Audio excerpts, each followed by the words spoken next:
Hello to all my fellow social problems classmates. Really nice to meet you guys. My name is Olivia Sandvig. I am a junior in high school. I live in Aberdeen, South Dakota. I go to Aberdeen Central. We're a pretty big school, but kind of a small town. We're like the main high school in the town. I play soccer and hockey.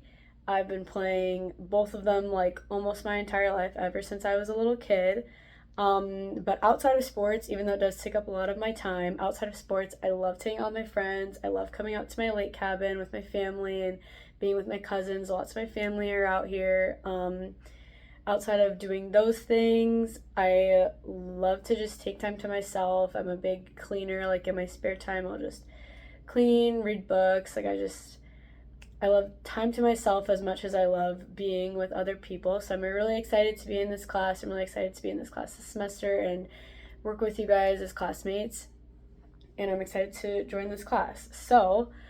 On the note of social problems, what does the phrase social problems mean to me personally?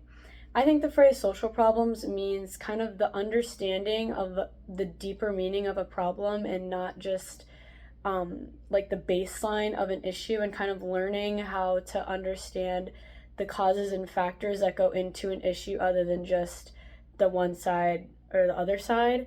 Like, as an example, like abortion laws, despite the facts that are on both sides, I think a lot of morals and culture and the way that people grew up and the way that people live, like that also goes into the issue. And I think that kind of is what social problems is it's kind of understanding the deeper meaning of problems in our society than just the baseline of the issues. So some social problems in my community that I personally have seen growing up as a teenager in Aberdeen, South Dakota, a big one right now has been the phone bans in schools.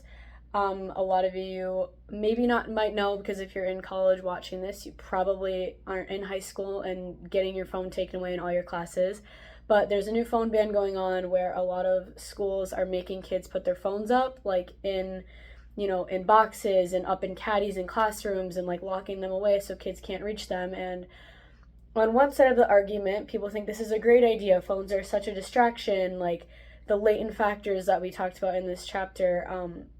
People didn't realize when they gave kids phones that it was going to be such an issue and such a distraction for kids in schools, and that they were going to be kind of the outlet for when kids don't want to pay attention. What do? They go on their phone. So some people think that's a really good idea that we're taking away that factor, but then on the other side, a lot of people are thinking, well, are schools really safe enough for kids not to have their phones, in case of emergencies, in case of texting their parents? Like, do kids want should kids have their phones? And is it really a distraction issue?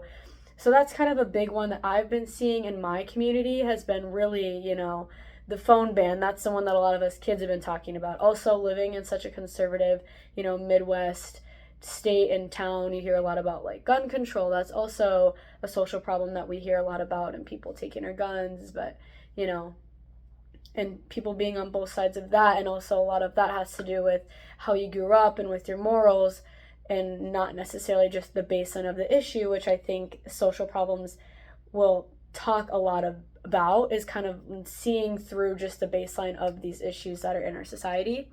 So things that I want to get out of this class, I want to learn how to be able to see just the what this like issue is and what the problem is. I want to be able to see deeper into the problem and understanding both sides and understanding why each side is feeling that way, despite just maybe the facts that are on each side. Understanding how that person maybe grew up, how their culture affects them, how, all the different like parts of their life are making them feel this way, or the other way around, what's making people feel this way, and the way that they maybe live, and the way that they grew up, and then the way that these people live, and the way that they grew up. So the things that I want to take from this class are learning how to understand both sides, and how to like see through just even my own opinion and see other people's opinions, and just understanding society's issues better and on a deeper level. So I'm really excited for that throughout this class. So I'm really excited to meet you all and get to know everyone, and I'm excited to learn more about issues and how to solve them in our society.